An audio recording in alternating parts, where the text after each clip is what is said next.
안녕하세요. ESP, Easy Scrumentation Position에 대해서 설명을 드리도록 하겠습니다. 많은 임상가들이 처음 접하는 개념이고 처음 접하는 용어입니다. 우리가 이제 디지털로 보초를 함에 있어서 모델리스 작업들을 많이 하죠. 물론 이제 출력된 캐스트, 프린티드 캐스트가 아직 정확도가 그렇게 높진 않기 때문에 사실 거기서 리파인을 하기는 좀 어려운 부분들이 존재하는 게 아직은 현실이라서 모델리스로 되도록이면 정확한 보초물을 제작을 하고 그것을 입안에 적용을 하는 경우들이 많이 있는데요. 사실 모델리스로 작업을 할 때 저 조그만 T베이스를 입안에 연결하는 과정에서 트랜스퍼 지그를 따로 디지털로 출력하지 않으면 사실 연결할 때 여러 가지 애먹는 상황들이 많이 있습니다. 그래서 이런 이제 모델리스 작업의 스크루멘테이션 보철물을 아주 쉽고 안전하고 편하게 시적하고 또 트라이 아웃하고 세멘테이션 할 수 있는 약방의 감초 같은 툴, 우리가 이제 모델리스 스크루멘테이션 할 때 꼭 있어야 되는 툴로 ESP라는 것을 소개하게 돼서 저도 개인적으로 굉장히 큰 영광입니다. 이런 Wise Solution for Model리스 스크루멘테이션에서 이 ESP는 세 가지 장점이 있습니다. 그러니까 트랜스퍼 지그를 따로 제작하지 않고 트라이 인, 트라이 아웃을 할 수 있다는 장점이 있고요. 퍼머넌트 세멘테이션을 최적화할 수 있다. 우리가 이제 질코니아로 보초를 출력하기 때문에 사실 질코니아의 스탠다드는 레진 시멘트입니다. 그죠? 그래서 레진 시멘트를 적용해서 붙이면서 구강 내에서 잔여 세멘트를 제거하거나 하는 이런 번거로움, 불안전함 이런 것들을 극복하고 아주 옵티마이즈해서 레진 시멘트를 쓸 수 있다. 그 ESP를 사용을 하시면 그런 특징들이 있고요. 또 하나는 우리가 보철물은 서로 축이 맞아야 된다. 패러렐드 패스를 가져야 된다라는 게 전통적인 개념인데요. 언패러럴드 패스를 갖는 언패러럴드 테크닉으로 보철물을 제작하고 운영할 수 있다라는 새로운 지평에 대해서도 설명을 드리겠고요. 이런 새로운 지평은 ESP가 있어야만 가능한 것입니다. 먼저 ESP의 구성과 요소들을 한번 살펴볼 텐데요. 보시면 이제 ESP 샤프트가 있고요. 마치 드라이버의 샤프트 같이 생겼죠. 그리고 끝에 일라스틱 게스킷이 달려 있습니다. 그리고 이제 상부 쪽에 홈이 파져 있고요. 위에 보시면 홀더라고 되어 있는데 홀더는 위쪽 상단, 널링되어 있는 상단 부분에서 꽂아 넣으면 이 이제 샤프트 안쪽으로 체결이 됩니다. 그래서 체결하면 우측과 같은 형태를 갖추게 되고 있고요.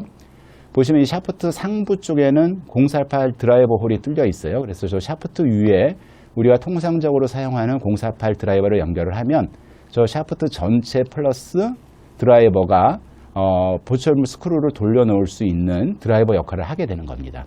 보시면 하단부에 048 드라이버가 있어서 스크루 헤드에 꽂힐 수 있죠. 그러니까 이제 샤프트에 드라이버를 꽂아서 전체를 드라이버 개념으로 사용할 수 있다라는 것이고요. 우리가 이제 ESP는 두 종류로 제공을 합니다. 기본 샤프트는 이제 1.8을 적용을 하고 있는데요. 왼쪽에 빨간 게스킷이 들어가 있는 것, 오른쪽이 파란 게스킷이 들어가 있는 것 두 종류가 있는데요. 게스킷, 그 러버의 폭경이 두 개가 좀 차이가 있습니다. 그래서 빨간색이 들어가 있는 레귤러 타입은 스크루 헤드의 사이즈가 2.35에서 2.6mm. 보통 이제 우리가 이제 018 나사다, 020 나사다 하는 부분에 적용을 할 수 있습니다. 우리가 많이 사용하는 나사 유형에서 사용할 수 있는 사이즈고요. 파란색 게스킷이 들어가 있는 것은 스크루 헤드 홀 사이즈가 2.1에서 2.35로서 우리가 이제 014 나사에서 018 나사 정도까지 적용을 합니다. 즉 이제 나사가 가는 나사를 했을 때는 파란색의 네로 타입의 ESP를 사용을 하고 통상적인 1.8에서 2.0의 나사를 사용하실 때에는 레귤러 타입의 빨간 게스킷이 달려있는 걸 사용하시면 됩니다.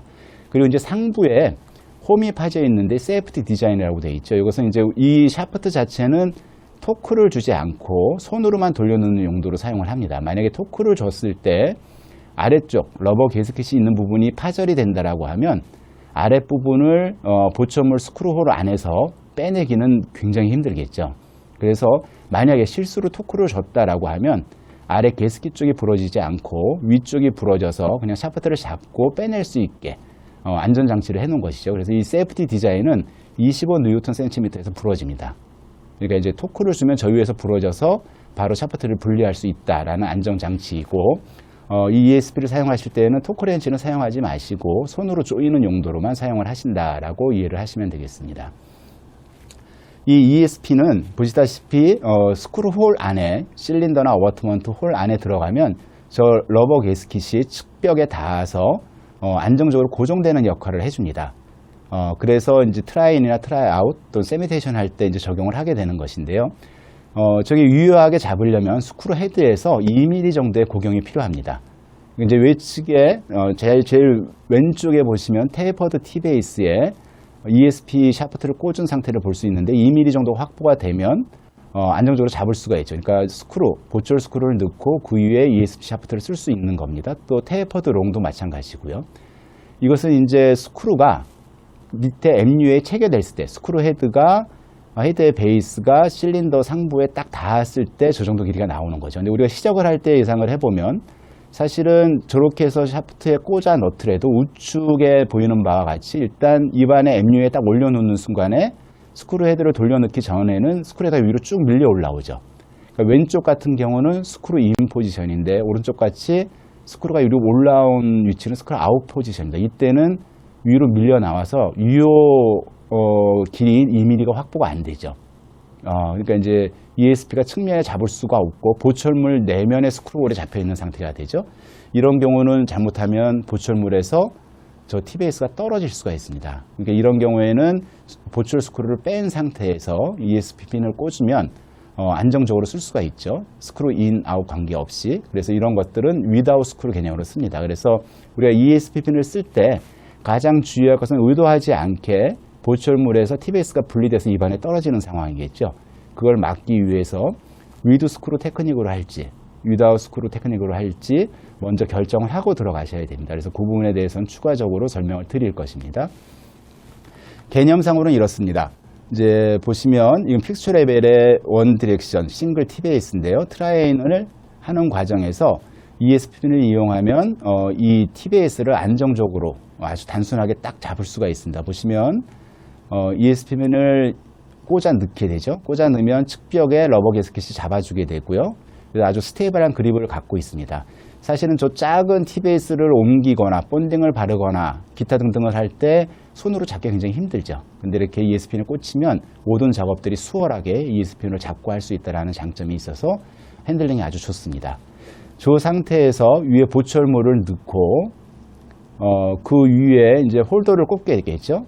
그렇게 되면 요거 하나가 하나의 컴플렉스 결합체를 갖습니다. 그러니까 특별히 트랜스퍼 지그가 없어도 저 상태로 분리되지 않고 떨어질 위험성 없이 입 안에 시적을 할 수 있겠죠. 그래서 이제 트라이앤을 하게 되는 겁니다. 안정적인 그립으로 분리되지 않은 상태에서 레진 트랜스퍼 지그 없이 입 안에 시적할 수 있다라는 것이죠. 보시면 안전하고 빠르고 아주 쉽게 시적을 하고 위에 드라이버를 꽂아서 샤프트를 돌리면 어버트먼트 스크루가 조여지겠죠. 핸드 타이트닝까지 하고 위에 ESP 컴플렉스를 빼내면 트라이앤이 완성되는 것입니다. 즉 모델리스 작업에서 트랜스퍼 지그 별도 제작하지 않고 쉽게 ESP 핀을 이용해서 트라이앤을 할 수 있다라는 것이죠. 또 레진 시멘테이션을 아주 최적화해서 할 수 있다라는 개념인데 사실 질코니아는 레진 시멘트를 사용해야 되고요. 우리가 세멘트를 쓰는 목적은 보철 제작에서 약간의 안 맞음을 보상하기 위한 것이라서 그 경화 과정은 입안에서 붙이는 게 맞습니다. 그래야 이제 안 맞는 부분들에 세멘트가 들어가고 그것이 경화가 되는데 사실은 추세가 모델리스 작업을 하면서 기공 과정에서 아예 T-베이스하고 보철물을 접착을 한 상태에서 입안에 넣는 과정들을 많이 쓰고 있죠. 그 조인트 인필팅을 야기할 수 있고 굉장히 안 좋은 합병증을 야기할 수 있는 테크닉이긴 합니다. 그래서 우리가 이제 레진 시멘트 적용을 최적화한다라는 것은 세멘 적용하고 잔여 세멘트, 마진 쪽이나 또는 위에 스크롤 쪽을 되도록이면 구강 밖에서 다 제거를 하고 그것을 입 안에 바로 넣어서 연결을 한 다음에 경화시키는 과정은 입 안에서 했으면 좋겠다. 보철물의 안 맞음을 보상하면서 이것이 이제 우리가 레진 시멘트를 사용하는 목적에 최적화되는 것이죠. 이것이 이제 ESP 핀이 있음으로 해서 손쉽게 우리가 도달할 수 있습니다. 보시다시피 먼저 ESP 핀을 T-베이스에 꽂아서 이지 핸들링을 할 수 있게 하고요.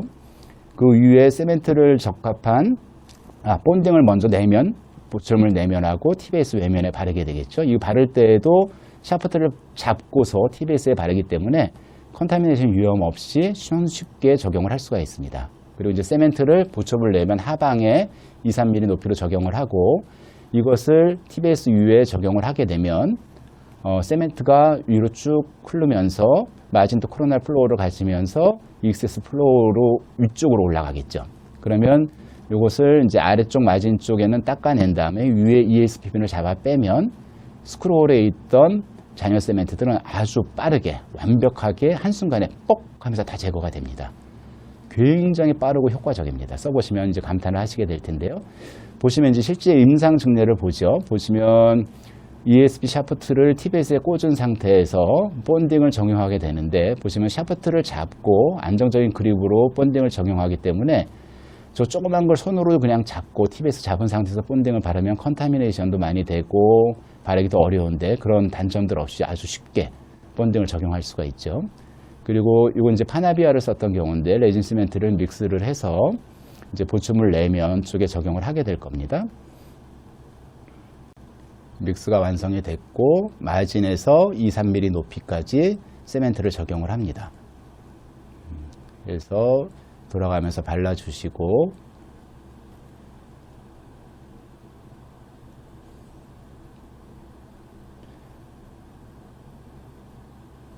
그래서 적용이 이제 잘 됐죠. 저 상태에서 이제 우리가 허용되는 레진 시멘트의 워킹 타임 내에 이제 저 작업들이 진행이 되는 것인데요.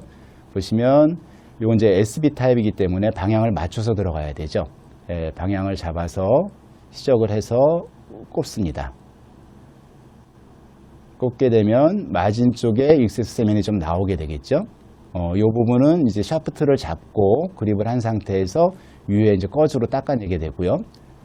이 상태에서 이제 교환면 쪽으로 보시면 잔여 세멘트가 위쪽으로 많이 흘러나와 있죠. 그거를 이제 샤프트를 빼면 깨끗하게, 아주 빠르게, 퍼펙트하게, 패스트하게 클린업이 됩니다.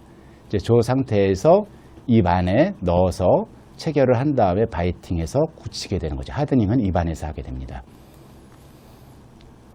이제 세멘을 저렇게 이제 바깥에서 제거하는 방법이 있고요. 또 이제 임상가에 따라서는 이렇게 컴플렉스를 연결해서 세멘 적용을 하고 마진 쪽에 잔여 세멘트를 닦아낸 다음에 저것을 바로 입안에 꽂아서 나사를 돌린 다음에 그 다음에 이제 ESP 컴플렉스를 제거를 하면 스크롤에 있는 잔여 세멘트를 한꺼번에 제거할 수 있죠.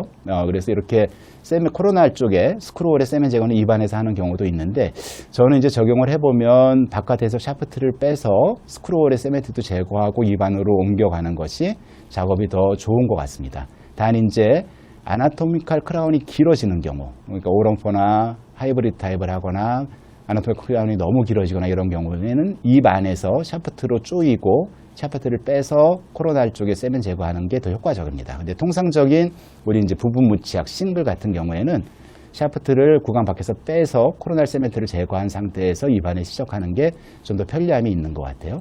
그래서 이 과정에서 이제 다시 토크를 주고 바이팅해서 경화를 시키게 됩니다.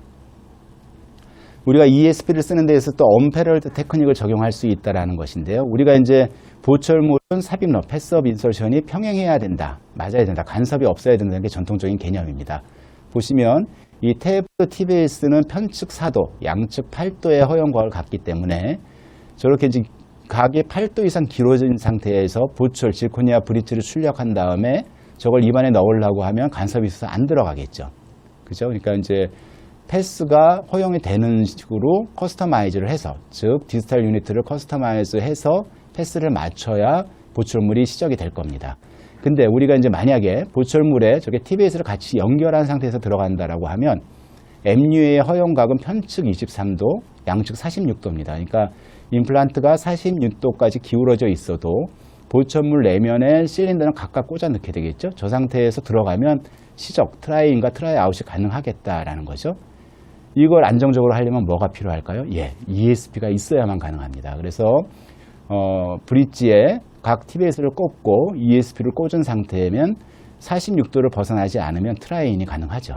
그래서 트라이인에서 맞출 거 맞추고 트라이 아웃을 하게 될 것이고, 세멘테이션 할 때에도 마찬가지로 저렇게 이제 세멘트를 바른 상태에서 넣고 그 상태에서 입안에 연결한 상태에서 ESP를 빼면 코로날 세멘트 제거된 상태에서 스크롤을 조일 수가 있죠. 즉 이런 언패럴드 테크닉을 이용하려면 ESP가 필수고, 만약에 이제 이 언프레일드 테크닉에 어떤 장점이 있는 것인가 이런 게 많이 궁금하시죠. 꼭 저렇게 할 필요가 있을까? 그것을 이제 독립된 동영상 강의로 제공이 될 겁니다. 그래서 요 업 테크닉이 궁금하신 분들은 그 영상도 꼭 같이 한번 시청해 봐 주시기 바랍니다. 어쨌든 우리가 디지털 모델리스 스크루멘테이션 보초를 함에 있어서 ESP는 약방의 감초 또는 그 이상으로 많은 인상가들에게 아주 편리함과 인상적 다양성을 제공해 주리라고 확신합니다. 많이 써보시고 좋은 경험들 해보시기 당부드립니다. 감사합니다.